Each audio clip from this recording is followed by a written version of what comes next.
घरगुती ग्राहकांच्या वीज वापरातील टप्पे बदलावेत आणि वीज नियामक आयोगानं 5 ते 15% वीज दर कमी करण्यासंदर्भातील 28 मार्च 2025 चा निकाल कायम लागू करावा अशी मागणी इचलकरंजी पॉवरलूम असोसिएशनचे अध्यक्ष चंद्रकांत पाटील यांनी केली आहे। महावितरणच्या पुनर्विलोकन याचिकेवरही असोसिएशननं जोरदार हरकत घेतली आहे। महावितरणनं पंचवार्षिक वीज दर निश्चितीसाठी वीज नियामक आयोगासमोर अर्ज दाखल केला होता। त्या विरोधात काही औद्योगिक संघटना सर्वोच्च न्यायालयात गेल्या।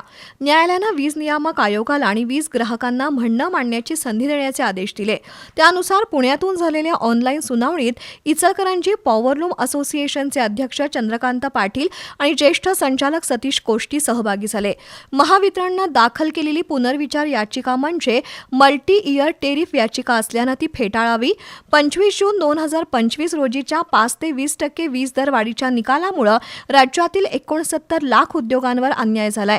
उद्योगातील एकूण खर्चाच्या 30% खर्च केवळ वीज बिलावर होत आहे, त्यामुळे उद्योग क्षेत्र उद्ध्वस्त होत आहे।